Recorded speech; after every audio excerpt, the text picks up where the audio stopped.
mga kapip, hello traders, hello friends, welcome to 2025. Medyo matagal-tagal din, almost 2 weeks na wala akong video, but here we are again. So syempre ang topic natin muna for today is about market outlook. Well, perfect timing dahil simula na ng taon at mas maganda kasi magkaroon tayo ng clear view or market overview sa kung ano yung mangyayari or kung ano man yung nangyari last year sa global markets, alright? Especially sa mga pairs na tinitrade natin kagaya ng gold, Euro USD at GBP USD. Yan. So, dito kasi sa Pilipinas, maraming mga Pinoy na hindi aware na may global crisis or whatever na kaganapan sa buong mundo, no? So, kadalasan, ang iniisip ng iba ay mahina lang ang peso. Okay, pero kung iintindihin natin ang economics, 'di ba, at titignan ang mas malawak na perspective, makikita natin na hindi naman talaga sobrang humihina ang peso or yung ibang pair or ibang currencies. Masyado lang talaga malakas ang US dollar ngayon. Okay, so syempre maraming mga dahilan kagaya ng nagkaroon ng Russia-Ukraine war, nagkaroon din ng mga Israel-Palestine conflict, tapos nagkaroon pa ng US election, may mga economic inflation, tapos yung China's GDP growth medyo humina rin, tapos 'di ba nagkaroon din ng Middle East oil supply disruptions. So, those are the things talaga na, syempre, alam naman natin na ang US dollar ay safe haven siya, kaya mas naglili ng mga investors kay US dollar. Okay? So, syempre, lahat ng mga nabanggit ko, actually marami pa yan, pero yun yung major na nangyari last year, ay lahat yun ay nakaka-contribute din sa volatility ng market. Kaya dapat ay i-factor in din natin sa trading ang fundamental. For today's video, ay ituturo ko sa inyo ang ibang mga indexes, hindi lang DXY. Okay? So, tuturo ko sa inyo yung ginagamit sa Euro, GBP, pati sa commodities like gold, para malaman natin ang broader view ng market. Okay? So, yung tinatawag na global macro view. Ayan, kaya stay tuned dahil marami tayong pag-uusapan and syempre sisimplihan lang natin ito kasi syempre goal natin ay matuto at maging consistent profitable traders in the long run, okay? So let's get started. Syempre, una, i-analyze natin ang SPX 500, okay? Para malaman natin what does the SPX 500 tells us, okay? So yung SPX 500 kasi, it represents the performance of the top 500 companies in the US. So parang ito yung nagsiserve na meter for the overall health of the US economy, okay? So therefore kapag ang SPX 500 ay doing well, it is a sign na ang mga biggest companies are syempre doing well also. So it means maganda ang economy ng country na yon. Okay, so therefore maganda ang currency nila.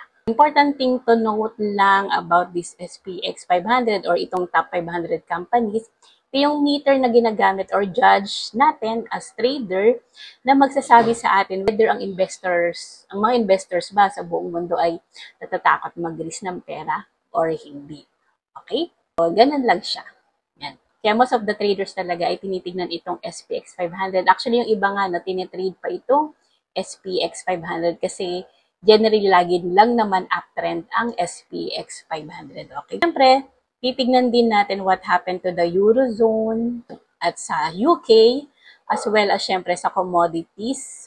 Siyempre, nagtitrade tayo ng gold. Siyempre, kung trader tayo ng gold, dapat ay alam din natin kung ano yung nangyayari globally. Okay, sa market, kung may crisis ba, geopolitical tensions, whatever. Okay, so simulan na natin dito sa SPX 500, i-check natin. Okay, SPX. So kung wala pa kayo sa watchlist nyo, pwede nyo namang i-search S&P 500. Okay, so syempre dito na lang tayo sa weekly time frame. Okay, so kita nyo naman na generally talaga ay uptrend ang market. Okay, so yung EMA 200 also sloping upward. Okay, so kita natin na break niya na itong previous na resistance na to. So may possibility na magkaroon dito ng short-term downtrend. Okay, pero in the long run ay uptrend talaga ang S&P 500. Okay? Nagkaroon lang dito ng spike or ng sell-off. Ito yung nung COVID. Okay? Nagkaroon talaga ng impulsive move to the downside. Okay? Pero pero kita nyo naman ang ganda nung kanyang trend, no? Talagang pataas siya. And also, itong nung 2008, which is nagkaroon din ng crash sa financial market dahil sa financial crisis. Alright? So, ibig sabihin, after ng market, so masasabi natin na complacent ang mga investors na mag-invest. Okay? So, S&P 500 is uptrend, pero syempre naman, dahil walang market na isang straight line lang, possible na makakita muna tayo ng correction, okay, bago ulit tayo makakita ng move to the upside. So, sa mga nagtitrade ng S&P 500, hintayin natin muna na magkaroon ng pullback, saka tayo mag-buy. Alright? So, pag ganitong uptrend, ibig sabihin ay walang takot sa market. So, generally, tumataas talaga ang SPX 500 or yung stocks sa US if walang financial crisis or any pandemic, no? Kasi if ever na magkaroon ulit ng ganito, possible talaga na magkaroon ng sell-off dahil syempre naman yung iba mag-hoard ng mga pangunahing bilihin, di ba? Syempre yung iba naman na investor, syempre pupull up lang nila yung pera nila sa stocks and ilalagay nila dun sa hindi ganun ka risky na investment like siguro sa savings and sa bonds, di ba? Mas okay din sa bonds. And also, I want to introduce sa inyo, mga hindi pa nakakaalam, yung VIX. Okay? If wala pa kayo sa monitoring nyo, ay pwede nyo rin i-type lang ang VIX. Okay? Itong VIX na to, it's just a simple fear meter. Pag pumalo na ng 20 and above ang VIX, okay, ibig sabihin nito ay meron ng fear sa market, okay? Currently, ang VIX ay nasa 16.14. So, align naman siya sa SPX 500. Talagang complacent ang mga investors na mag-invest. So, pansin nyo itong March 2020, ito yung nag-announce syempre ng COVID, nagkaroon ng pandemic, kaya nasa 85 ang VIX, sobrang taas niyan. Ibig sabihin, ganun ka-extreme ang fear ng mga investors, alright? And then, ito just recently, no, noong August 5, 2024, okay, 65 ang VIX. Ito kasi yung before the US election. Possible talaga na for the coming months ay risk on tayo. No? Other thing para malaman natin kung nasa risk on or risk of sentiment ang investor ay to use the chart of AUD-USD. Dahil AUD kasi yung pinaka-risk on and JPY yung pinaka-risk off na currency. Okay? So, align din siya sa SPX 500 na tumataas. Okay? So, uptrend siya and also yung EMA 200 ay uptrend. Okay? So, ibig sabihin, risk on sentiment. Okay? Mga risk on currency yan. AUD, Euro, Canada. Okay? So, those are the risk on currencies. So, walang fear sa market. Kaya maglilin ang mga investors sa mga risk-on na currencies. Siyempre, check na natin ang DXY. Okay? Again, chinecheck natin ang DXY para malaman natin how strong or weak ang US dollar against other currencies. Sobrang lakas ni US dollar dahil very impulsive ang move niya to the upside. Okay? And na-break niya na nga itong previous resistance na to. And ngayon ay currently tinetest niya itong previous support na to na ngayon ay nag-a-act as resistance. Okay? So, syempre, ang pinaka-main reason kung bakit sobrang lakas ni US ay kagaya nga ng mga nabanggit ko, di ba? May mga war. So, syempre, safe haven currency si US dollar. And also, nung nanalo si Trump, talagang lumakas ulit ang economy ni US. Okay? Kahit na ang interest rate, by the way, check din natin ang interest rate niya. Okay? Punta lang kayo sa Forex Factory.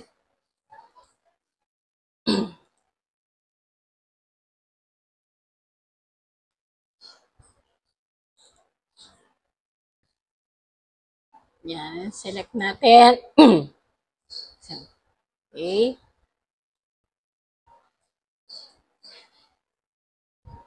Yan, tignan natin yung chart nitong rate or federal funds rate. Okay. Yan, so makikita nyo din na mula 2022 talagang sobrang taas ng interest rate ni US. No? Just recently, kita nyo naman na nagkaroon tayo ng interest rate cut from 5%, ngayon ay 4.5% ang interest rate ni US dollar. Okay? Pero despite the interest rate cut, kita naman natin na ang mga investor ay naglilin pa rin kay US dollar. Alright? Okay, so explain lang natin ng konti yung interest rate, no? Siyempre, marami rin nagtatanong bakit ba mahalaga na abangan natin ang interest rate or kapag may speech si Powell ay talagang tinitignan natin kung hawkish ba siya or dovish. Ang interest rate kasi ay isa sa pinaka-importanting tools ng central bank para kontrolin ang inflation, okay? So, sa madaling salita, para nagdadrive kayo para itong gas or preno ng economy. Okay? So, in a normal situation, ibig sabihin pag walang gera, walang pandemya, at walang masyadong political drama, kagaya ng US election, economy talaga ay lumalago dapat. Okay? So, yung inflation talaga tumataas. Okay? Actually, talagang maganda ang inflation kapag mataas. Okay? Economic-wise, healthy kapag tumataas ang inflation. Okay? Kasi ibig sabihin gumaganda din yung spending power ng tao at mas maraming pera ang umiikot. However, pag masyado namang mataas ang inflation, ayaw din ng central bank. Okay, kasi possible din na maapektuhan ang spending power ng mga tao. Diba? So with this, kailangan kontrolin ng central bank ang inflation. Okay? So pag masyadong mataas ang inflation, syempre kokontrolin yan ni central bank kasi ayaw nga nila ng mabilis umikot ang pera. Okay? Kasi the faster the money circulates, syempre the higher the inflation goes. Okay? Pag masyadong mataas ang inflation, ang gagawin ni central bank ay tataasan niya ang interest rate. Okay, so bakit? Siyempre, number one, to encourage savings, no? Para yung mga tao, mga negosyante, imbes na gumastos, bumili ng bahay, kotse, ay mag-iipon na lang or mag-i-invest sa bonds. Okay? So, syempre, kapag mas mataas ang interest rate, di ba, ayaw mong mangutang.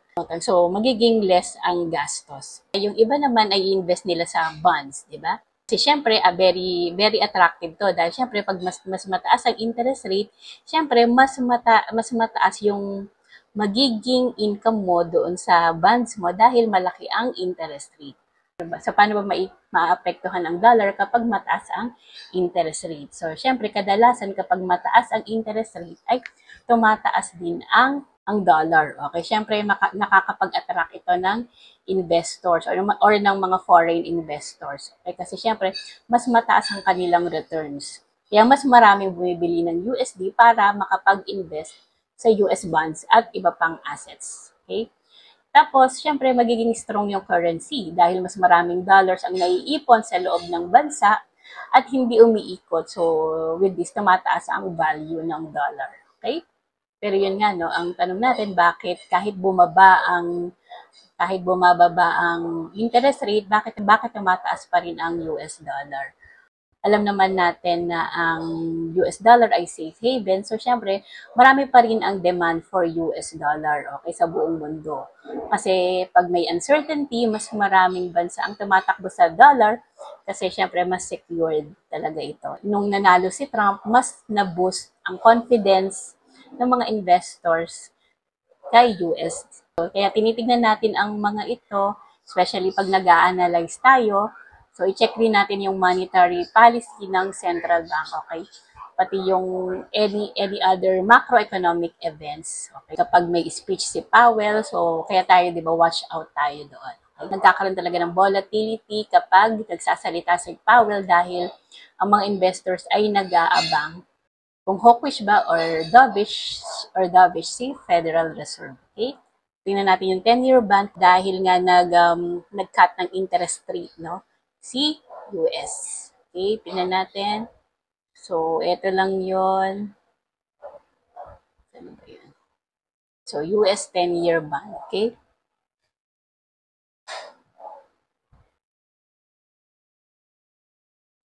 Okay, so as you can see, okay, uptrend siya.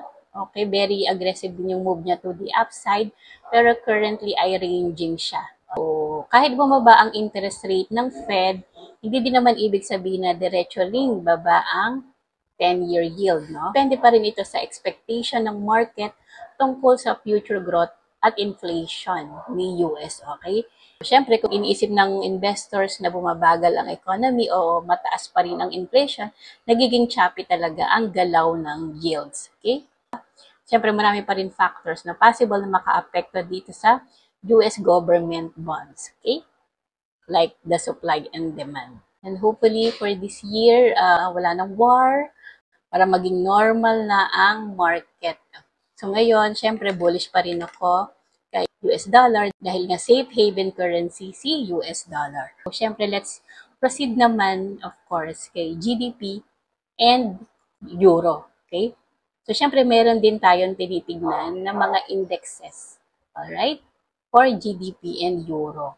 Actually, si Euro naman usually ina-adapt din naman kung ano rin yung ginagawa ng US. Okay? So, napansin nyo, nagbaba rin ng interest rate si Euro. Okay? Pero syempre, they also have their own reason. Okay? Para malaman natin kung okay ang Euro, so tingnan natin ito namang FTSE. So, ito lang yung 100 largest companies in the UK. Okay? Kita nyo naman na uptrend naman siya. Okay? May higher higher lows. And also, na-break nyo na nga rin tong previous na resistance. So, nagkaroon ulit dito ng higher high. However, currently ay choppy lang siya. Okay? Pero generally ay uptrend si FTSE or yung top 100 companies in the UK. Siyempre, i-compare din natin dito sa BXY. Tingnan nyo na biglang bumagsak ang GBP when Queen Elizabeth died. Okay? Noong September 8. Pero, unti-unti nakabawi sila last year. Okay? Nagkaroon tayo dito ng upward move. Okay? However, currently nasa downtrend tayo dito kay GBP. Pero overextended na rin itong downtrend niya. Possible na makakita tayo ng move to the upside, especially nga na si GBP ay isa sa mga risk-on na currency. Okay? Tapos, syempre, tignan din natin ang bonds dito kay UK. Yan. So, kita nyo na downtrend siya. So, ibig sabihin ay hindi masyadong nagpa-profit ang bonds sa UK. Okay? So, hindi attractive ang mga bonds sa UK. Okay?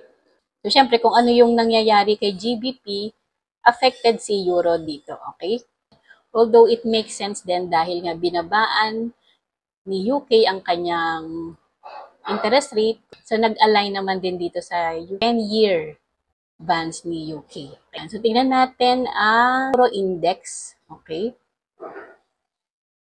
Ayan. So, as you can see, sideways move lang ang Euro.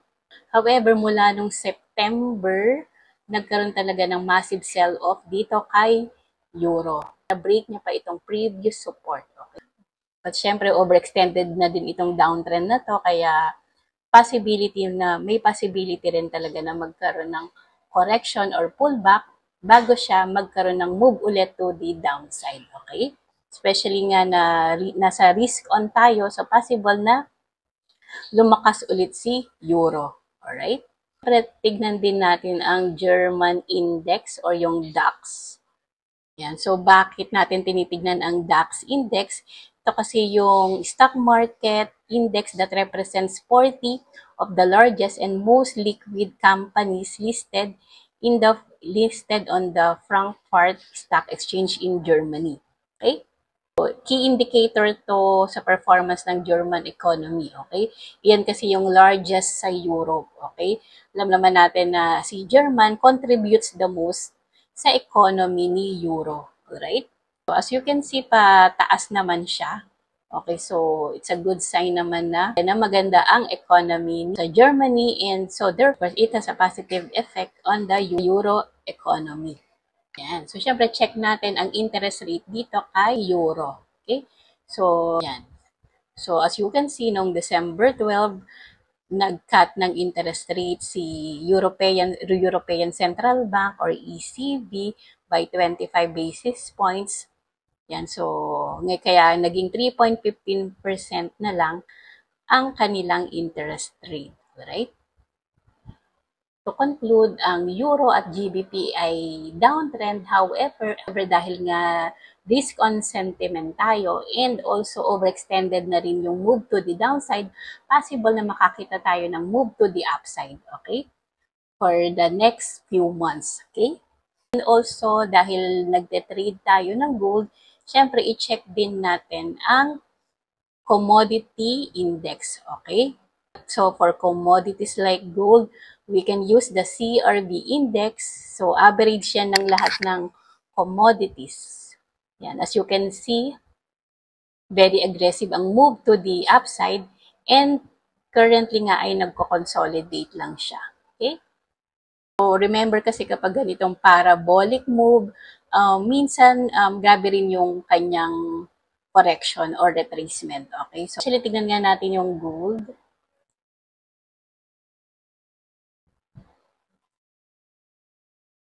So, actually, choppy ang market, no? However, dito, based dito sa recent na ginagawa niya, ay mukhang well-respected naman itong uptrend na trend line, plus nagkaroon pa rito ng double bottom. So, possible na meron pa tong another move to the upside and i-reach niya itong level na to. So, possible na magkaroon dito ng triple top bago talaga siyang mag-move ulit to the downside. Okay? Pero generally bullish pa rin tayo dito kay gold. Alright. So, ayun lang and I hope marami kayong natutunan sa video na ito. So, next week na yung regular na technical analysis natin. Okay? That's it for our market outlook. Take care and happy trading. Bye-bye!